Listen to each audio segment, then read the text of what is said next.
Hello दोस्तों, next video में आपका स्वागत है। पहले वीडियो में हमने देखा था पृथ्वी की संरचना, पृथ्वी की उत्पत्ति कैसे हुई, पृथ्वी का उपग्रह चंद्रमा की उत्पत्ति कैसे हुई, इन सब के बारे में हमने पहले वीडियो में समझाया था। अब नेक्स्ट वीडियो में आप देखिए पृथ्वी के ऊर्जा तंत्र क्या है, यानी पृथ्वी पर कौन कौन सी शक्तियां कार्य करती हैं जिससे पृथ्वी की सतह में निरंतर क्या होता रहता है, परिवर्तन होता रहता है। तो देखिए पृथ्वी के ऊर्जा तंत्र। पृथ्वी के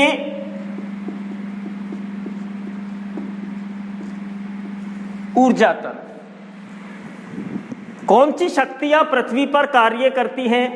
देखिए विवर्तनिक शक्तियां,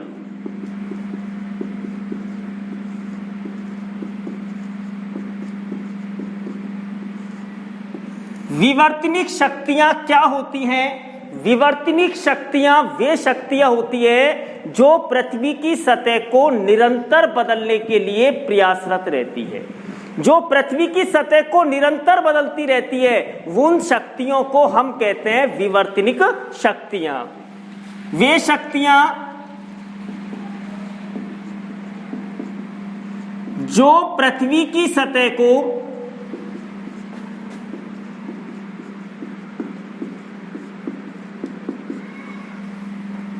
निरंतर बदलने का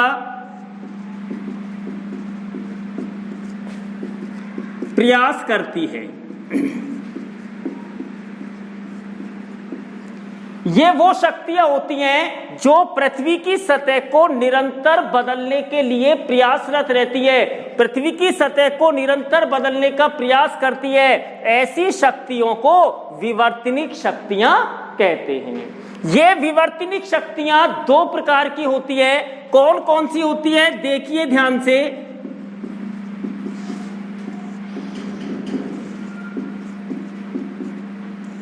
विवर्तनिक शक्तियां दो प्रकार की होती है। पहली होती है आंतरिक विवर्तनिक शक्तियां।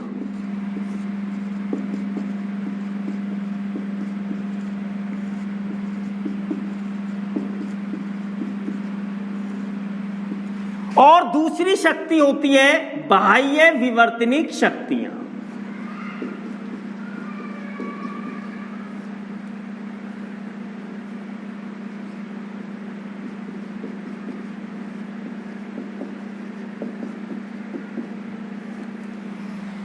ये दो प्रकार की विवर्तनिक शक्तियां होती हैं, आंतरिक विवर्तनिक शक्तियां, बाह्य विवर्तनिक शक्तियां।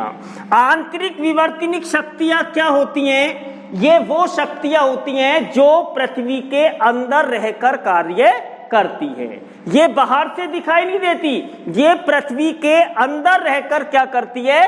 कार्य करती है। ऐसी शक्तियों को हम आंतरिक विवर्तनिक शक्तियां कहते हैं। वे शक्तियां जो पृथ्वी के अंदर रहकर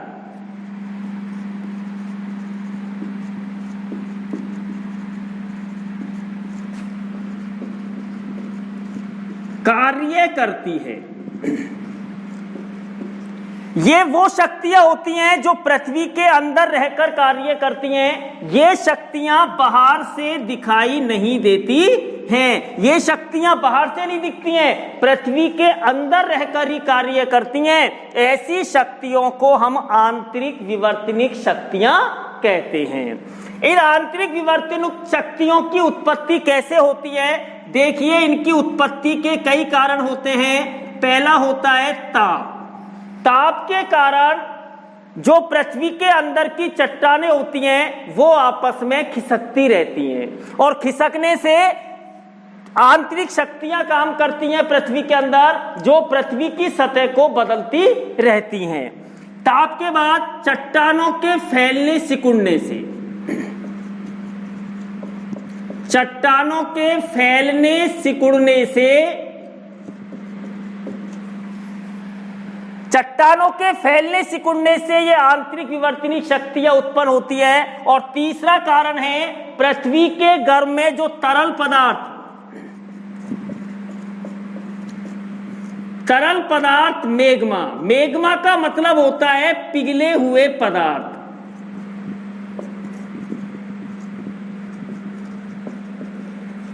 पृथ्वी के गर्भ में जो तरल पदार्थ होते हैं, पिघले हुए पदार्थ होते हैं, वो कहलाते हैं मेग्मा। इसके स्थानांतरण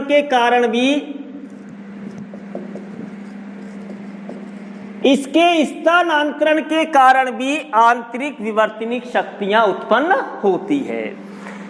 फिर समझिए ध्यान से, विवर्तनिक शक्तियां क्या होती हैं? ये वो शक्तियां होती हैं जो पृथ्वी की सतह को निरंतर बदलने का प्रयास करती है। ऐसी शक्तियों को हम विवर्तनिक शक्तियां कहते हैं। ये विवर्तनिक शक्तियां दो प्रकार की होती है। एक होती है आंतरिक विवर्तनिक शक्तियां और एक होती है बाह्य विवर्तनिक शक्तियां। आंतरिक विवर्तनिक शक्तियां क्या होती हैं? ये वो शक्तियां होती हैं जो पृथ्वी के अंदर रहकर कार्य करती है। ये शक्तियां हमें बाहर से दिखाई नहीं देती है। ऐसी शक्तियों को आंतरिक विवर्तनिक शक्तियां कहते हैं। इनकी उत्पत्ति किसके द्वारा होती है? ताप के द्वारा, चट्टानों के फैलने सिकुड़ने से, और उसके अंदर, पृथ्वी के अंदर जो तरल पदार्थ मेग्मा होता है उसके स्थानांतरण के कारण ये आंतरिक शक्तियां उत्पन्न होती हैं। अब है बाह्य विवर्तनिक शक्तियां। बाह्य विवर्तनिक शक्तियां क्या होती हैं? जो पृथ्वी के बाहर रहकर कार्य करती है। पृथ्वी के बाहर रहकर कार्य करती है, उसे हम कहते हैं बाह्य विवर्तनिक शक्तियां। इसके बारे में हम आगे पढ़ेंगे।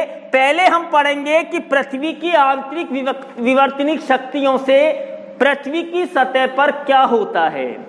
पृथ्वी की आंतरिक विवर्तनिक शक्तियां, जो शक्तियां पृथ्वी के अंदर रहकर कार्य करती हैं, जो बाहर से दिखाई नहीं देती हैं, उसे हम आंतरिक विवर्तनिक शक्तियां कहते हैं। इनकी उत्पत्ति के कारण क्या हो गए? ताप के कारण आंतरिक विवर्तनिक शक्तियां उत्पन्न होती हैं। चट्टानों के फैलने सिकुड़ने से आंतरिक विवर्तनिक शक्तियां उत्पन्न होती है। और तरल पदार्थ मेग्मा, मेग्मा होता है पिघले हुए पदार्थ। जो चट्टानें पिघल जाती हैं वो कहलाती हैं मेग्मा। उसके स्थानांतरण के कारण आंतरिक विवर्तनिक शक्तियां उत्पन्न होती है।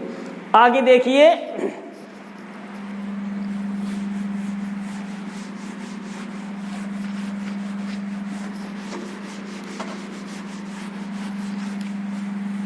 इन आंतरिक विवर्तनिक शक्तियों के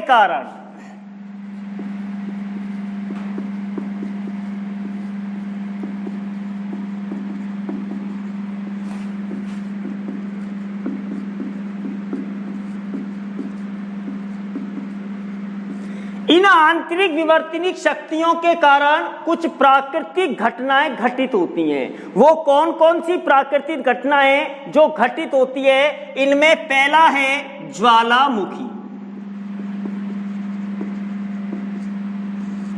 दूसरा है भूकंप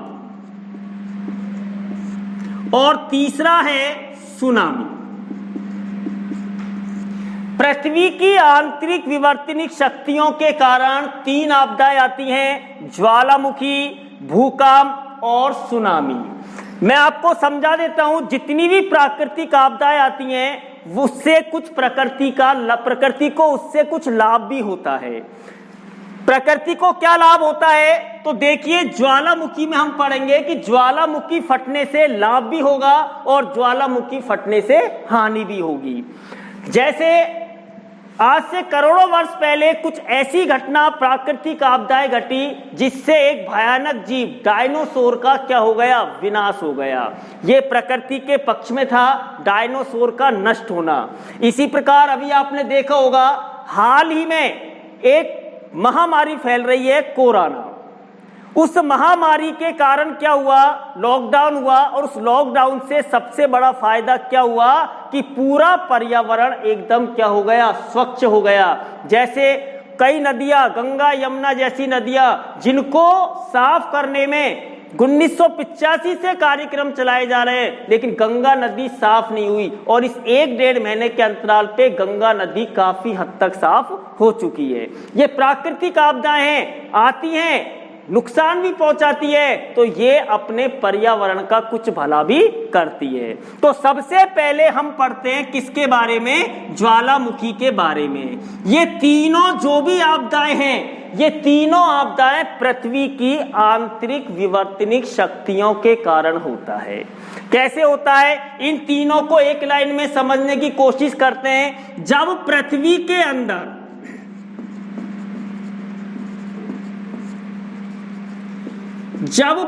के अंदर हलचल होती है,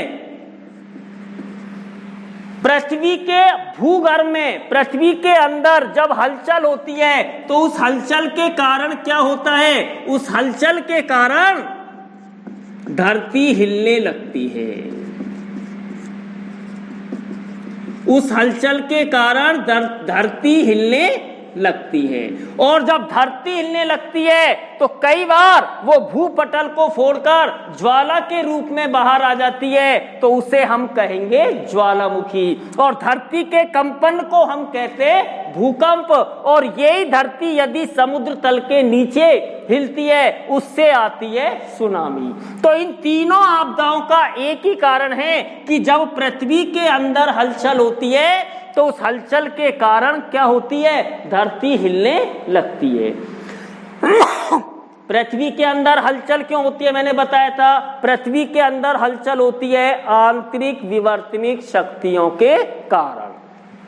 यदि पृथ्वी के अंदर का तापमान बढ़ जाता है तो पृथ्वी हिलने लगती है, पृथ्वी के अंदर हलचल होने लगती है। और यदि चट्टानें फैलती है और सिकुड़ती है तो आपस में खिसकती हैं, उनके खिसकने से भी ये प्राकृतिक आपदाएं सामने आती है। और एक तरल पदार्थ मेग्मा बताया था, जिसके स्थानांतरण के कारण भी धरती क्या होने लगती है? हिलने लगती है। तो अब इनकी डिटेल्स पढ़ेंगे।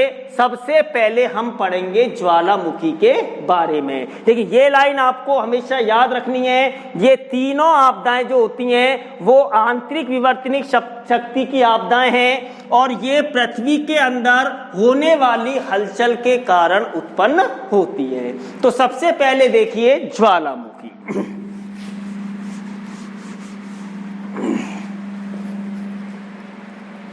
ज्वालामुखी पृथ्वी के अंदर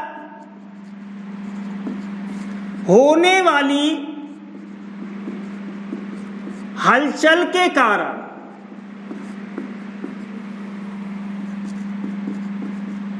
पृथ्वी के अंदर होने वाली हलचल के कारण धरती हिलने लगती है।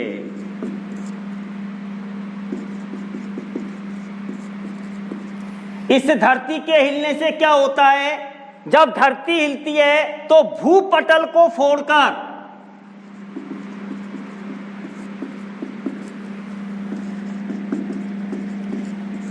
धुआं, राख, वाष्प और गैसें ये बाहर निकलने लगती है। जब धरती हिलती है तो भू सतह का कुछ हिस्सा फट जाता है, और फटने से क्या होता है? धुआं, राख, वाष्प, गैसें आदि क्या निकलती हैं? बाहर निकलती हैं। और कई बार क्या होता है? अत्यंत गर्म पदार्थ, तरल पदार्थ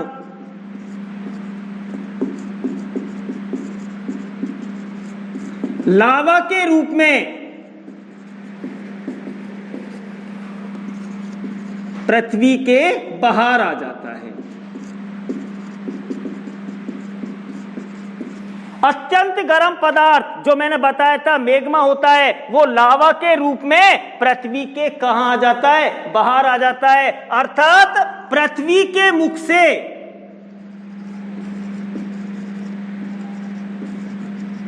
ज्वालाएं निकलने लगती हैं।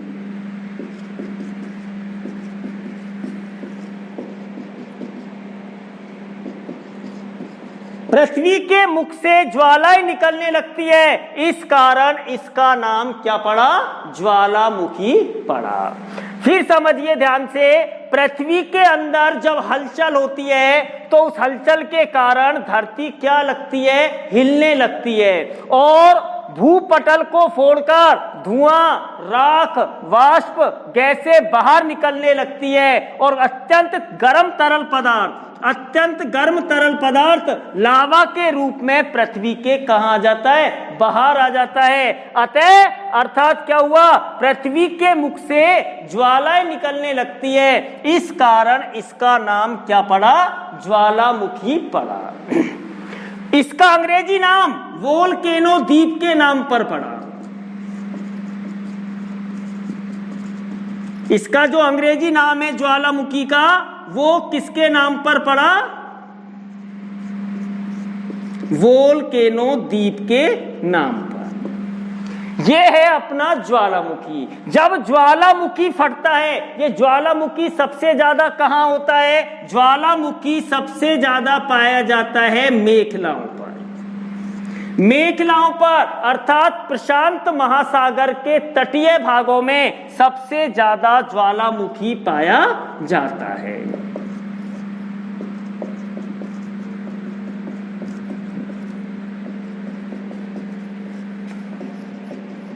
प्रशांत महासागर के तटीय भागों में सबसे अधिक ज्वालामुखी पाया जाता है। तो ये है अपना पहली आंतरिक विवर्तनिक शक्तियों के कारण जो पहली प्राकृतिक घटना घटती है, ज्वालामुखी।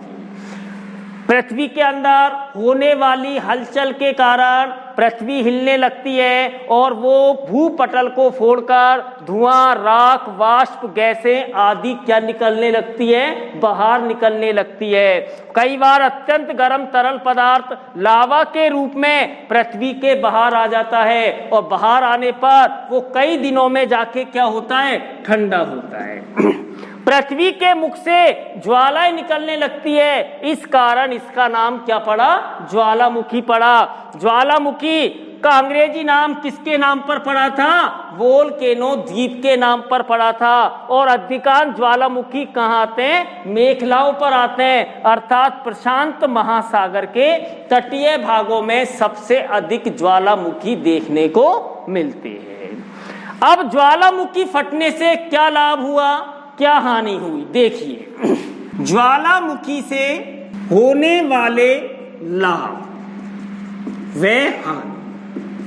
लाभ होता है तो हानि भी होती है, ये जोड़े होते हैं, ये साथ साथ चलते हैं। लाभ क्या हुआ, तो देखिए सबसे पहले पढ़ेंगे हम लाभ।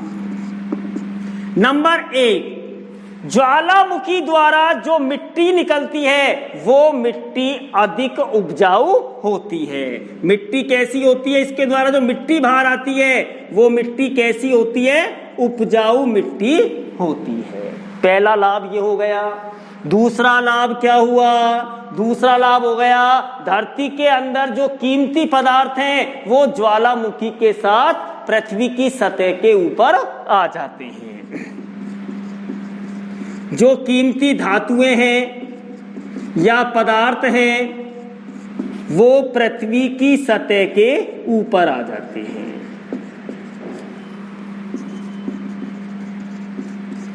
जैसे सल्फर, बोरिक अम्ल आदि कीमती धातुएं, आदि कीमती पदार्थ ज्वालामुखी के साथ साथ पृथ्वी की सतह के ऊपर आ जाते हैं। और तीसरा लाभ होता है ज्वालामुखी फटने से गर्म पानी के झरने बनते हैं। तो ज्वालामुखी से ये 3 लाभ हो गए। पहला लाभ हो गया ज्वालामुखी फटने से क्या होता है, नंबर 1, उसके द्वारा जो मिट्टी बाहर आती है वो मिट्टी अधिक उपजाऊ होती है। दूसरा, जो कीमती धातुएं होती हैं पृथ्वी के अंदर, कीमती पदार्थ होते हैं वो पृथ्वी की सतह के ऊपर आ जाते हैं, जैसे सल्फर है, बोरिक अम्ल है आदि। और तीसरा लाभ क्या हुआ, इससे गर्म पानी के झरने बनते हैं। तो ये अपना हो गया ज्वालामुखी से होने वाले लाभ। अब हानि क्या होती है, हानि तो अपन सब जानते हैं। जब ज्वालामुखी फटता है तो चारों ओर भयावह दृश्य सामने आता है। चारों ओर भयावह दृश्य सामने आता है। और नंबर 2, इससे जान माल का काफी नुकसान होता है।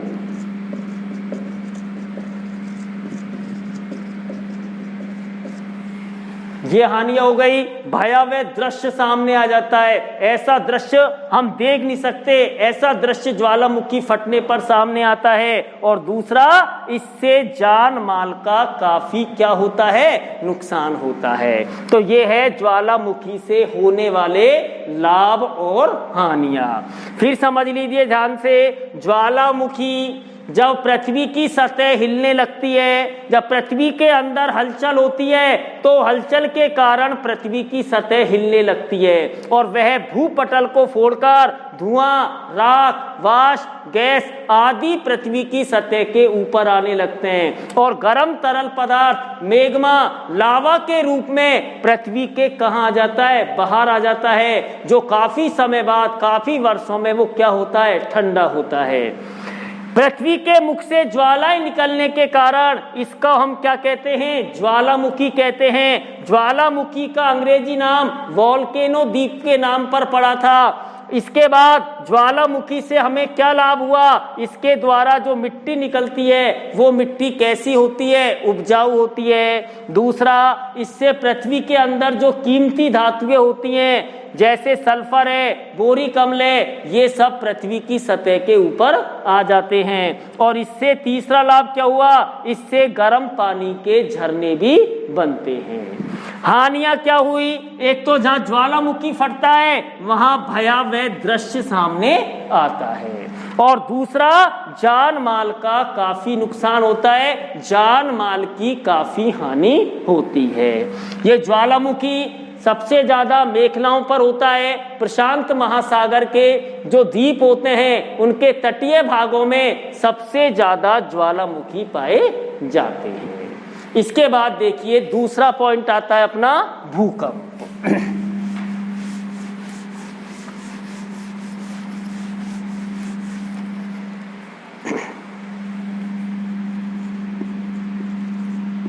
भूकंप, भू माने पृथ्वी, कंप याने हिलना, यानी पृथ्वी की सतह का हिलना। पृथ्वी की सतह कब हिलेगी, जब पृथ्वी के अंदर क्या होगी, हलचल होगी। उस हलचल के कारण क्या होता है, चट्टानें आमने सामने आ जाती हैं। आमने सामने आने पर कई बार क्या होती है, जैसे चट्टानें टकराती है तो कुछ चट्टानों में इस तरह झटका लगता है जिससे पृथ्वी क्या होने लगती है, हिलने लगती है। इसे ही हम क्या कहते हैं, भूकंप। भूकंप शब्द का अर्थ हो गया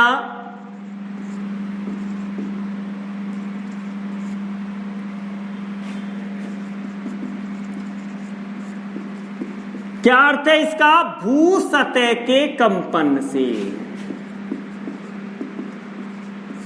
भू सतह के कंपन से, भूकंप शब्द का अर्थ है भू सतह का कंपन, यानी पृथ्वी का हिलना।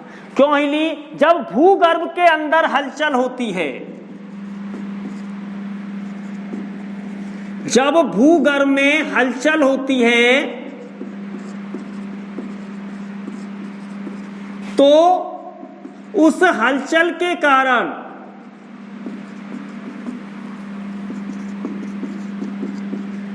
पृथ्वी की सतह हिलने लगती है।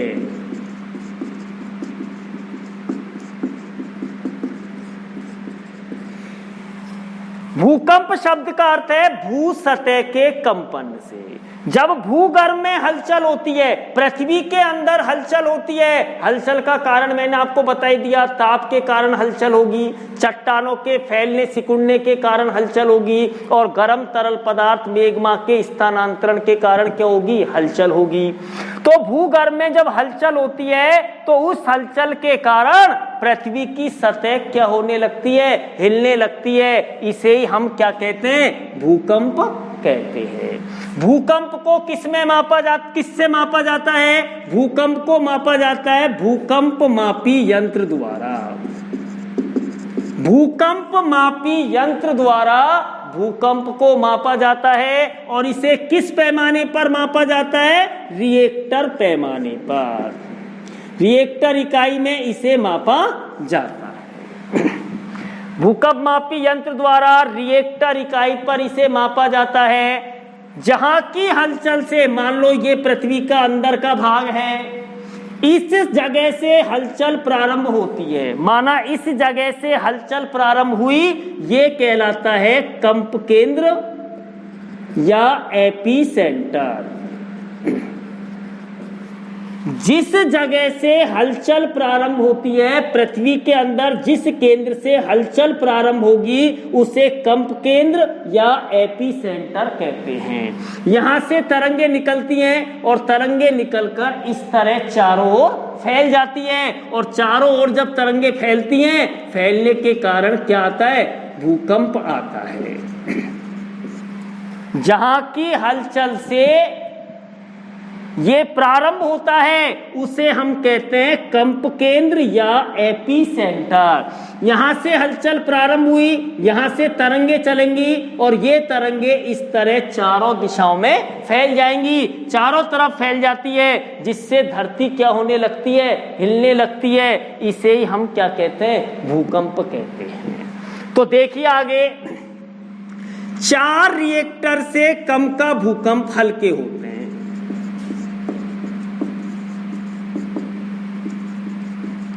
4 रिएक्टर से जो कम के भूकंप आते हैं वो हल्के होते हैं, उनसे पृथ्वी पर किसी तरह का नुकसान नहीं होता। 5.5 से 6 रिएक्टर तक के भूकंप महाविनाशी होते हैं, और 7 रिएक्टर से अधिक का भूकंप कैसा होता है? सर्वनाशी। यदि 7 रिएक्टर से अधिक का भूकंप आता है तो वो सब चीजों का क्या कर देता है? नाश कर देता है। ये सर्वनाशी होता है। 4 रिएक्टर तक के से कम का भूकंप हल्के होते हैं, 5.5 से 6 रिएक्टर तक के भूकंप महाविनाशी होते हैं, और 7 रिएक्टर से अधिक का भूकंप कैसा होता है? सर्वनाशी होता है। जैसे उस समय गुजरात में आया था 2004 में, वो 7 रिएक्टर से अधिक का भूकंप था और गुजरात के कुछ इलाकों को उसने क्या कर दिया? तबाह कर दिया। तो ये है भूकंप। भूकंप किसके द्वारा मापा जाता है? भूकंप मापी यंत्र द्वारा। किस इकाई में मापा जाता है? रिएक्टर पैमाने पर भूकंप की तीव्रता ज्ञात की जाती है। भूकंप की तीव्रता किस में ज्ञात करते हैं? रिएक्टर पैमाने पर। कौन से पैमाने पर? रिएक्टर पैमाने पर। इस भूकंप को समझने के लिए हमें विलेट प्लेट विवर्तनिक सिद्धांत के आधार पर हम इसे समझ सकते हैं।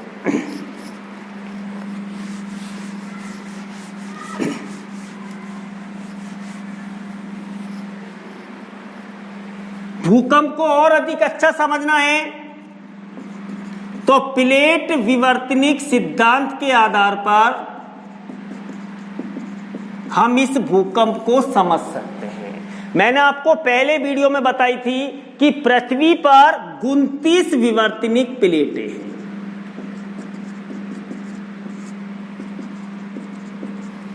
पृथ्वी पर 29 विवर्तनिक प्लेटें हैं, जिनमें 6 प्लेटें मुख्य हैं। और ये जो भूकंप आते हैं ये सबसे ज्यादा आते हैं प्लेटों के किनारों पर। सबसे ज्यादा भूकंप क्या आते हैं? प्लेटों के किनारों पर आते हैं। इन प्लेटों के किनारों को 3 भागों में बांटा गया है: रचनात्मक, संरक्षी और विनाशी।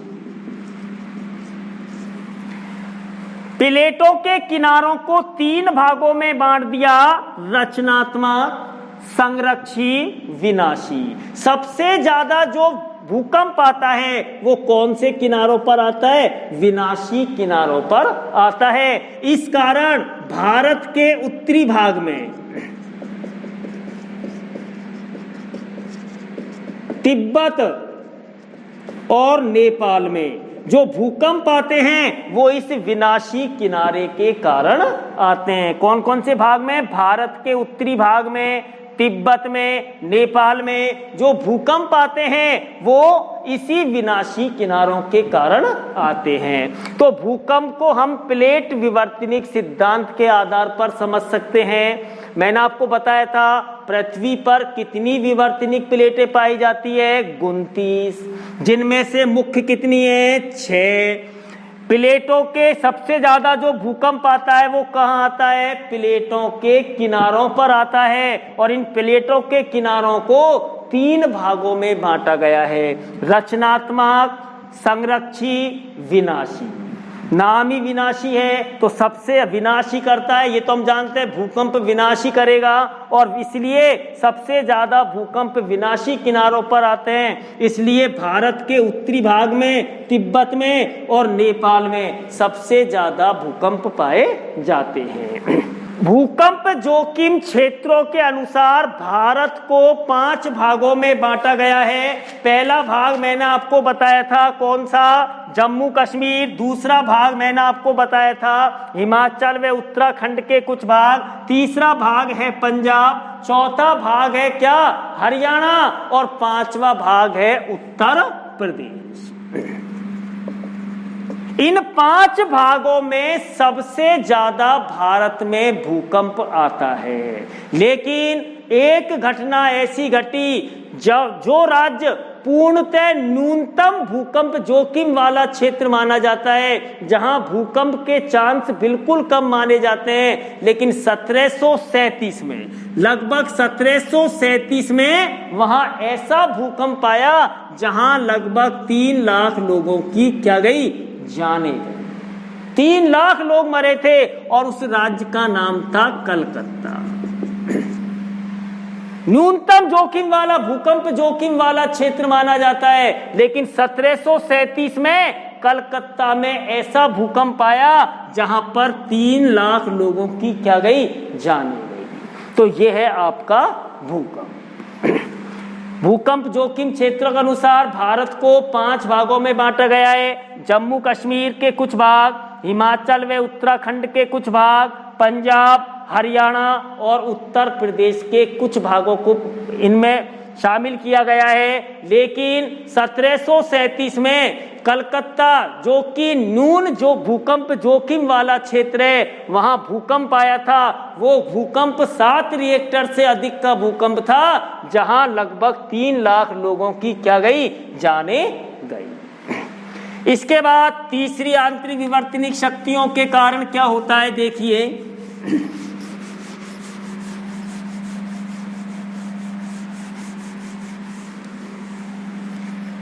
तीसरी आंतरिक विवर्तनिक शक्ति मैंने आपको बताई थी कौन सी? सुनामी। सुनामी ये जापानी भाषा का शब्द है। कौन सी भाषा का शब्द है? जापानी भाषा का शब्द है। जब समुद्र में उच्च ऊर्जा वाली लहरें उठती हैं, समुद्र के अंदर जब उच्च ऊर्जा वाली लहरें उठती है,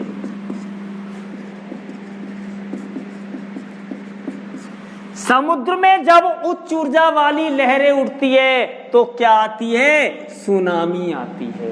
क्या आती है? सुनामी। अब ये सुनामी कैसे आई? समुद्र में उच्च ऊर्जा वाली लहरें क्यों उठी? मैंने आपको बताया था, पृथ्वी के अंदर होने वाली हलचल के कारण। तीनों की एक ही लाइन है। ये तीनों जो प्राकृतिक आपदाएं हैं, ये पृथ्वी के अंदर होने वाली हलचल के कारण ही उत्पन्न होती है। जब समुद्र के तल में 7 रिएक्टर से अधिक का भूकंप आता है,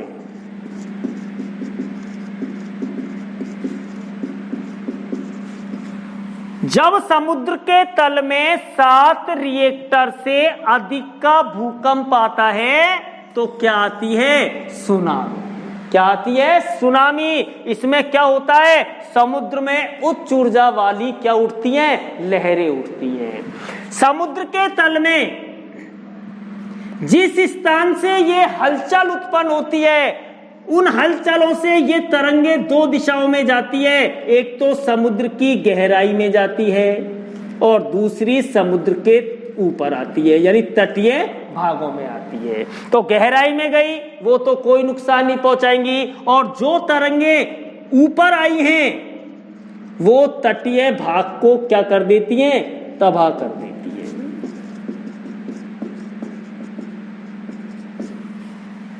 समुद्र के तल में जहां से ये हलचल उत्पन्न हुई वहां से तरंगे दो दिशाओं में जाएगी, एक तो समुद्र की गहराई में जाएगी, कोई नुकसान नहीं पहुंचाएगी, और जो तरंगे समुद्र के ऊपर आ जाती हैं तो वो समुद्र के तटीय भागों को क्या कर देती है, तबाह कर देती है। ये है सुनामी।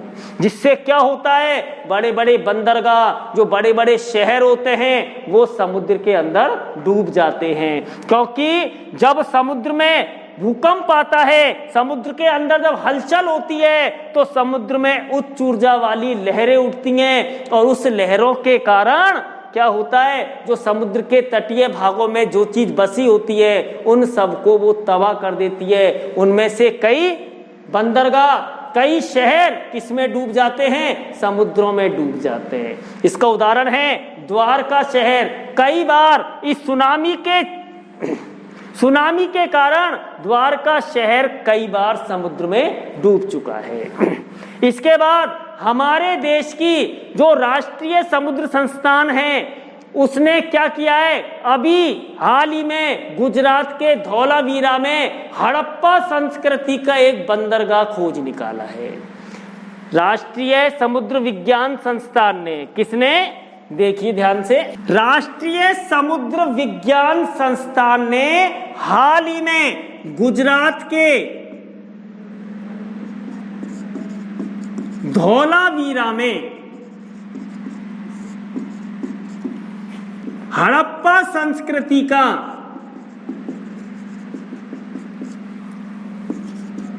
एक प्रमुख बंदरगाह खोज निकाला है।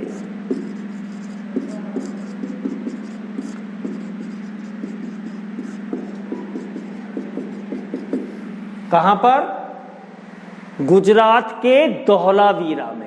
गुजरात के धौलावीरा में हड़प्पा संस्कृति का एक बंदरगाह डूबा था। इसी सुनामी की चपेट में आने से ये बंदरगाह समुद्र में डूब गया है, जिसे भारत के राष्ट्रीय समुद्र विज्ञान संस्थान ने खोज निकाला है।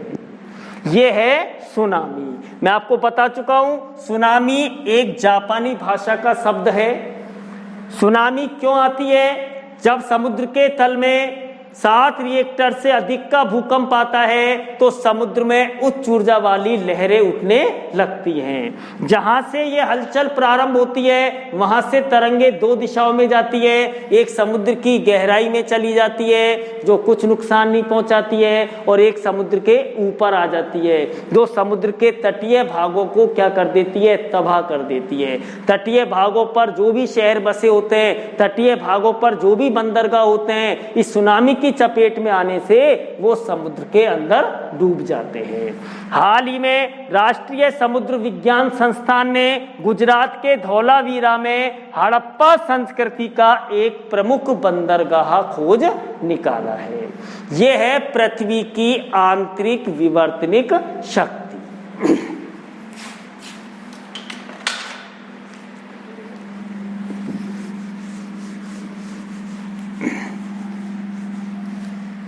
पृथ्वी की आंतरिक विवर्तनिक शक्तियों में 3 आपदाएं आती हैं, ज्वालामुखी, भूकंप और सुनामी।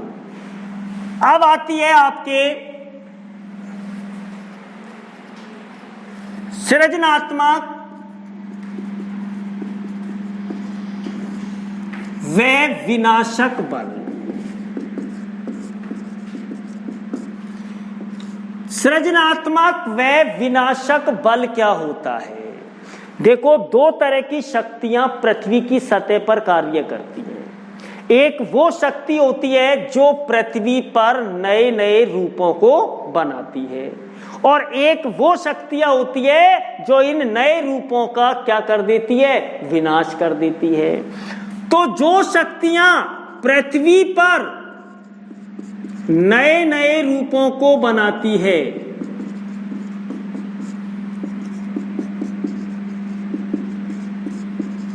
जो शक्तियां पृथ्वी पर नए नए रूपों को बनाती हैं उसे हम कहते हैं सृजनात्मक बल, और जो शक्तियां इन रूपों का क्या कर देती है, विनाश कर देती है, उसे हम कहते हैं विनाशक बल। तो आज हम इतना ही पढ़ेंगे। यदि आपको ये वीडियो पसंद आए तो इसे जरूर लाइक करना, सब्सक्राइब करना और शेयर करना। धन्यवाद।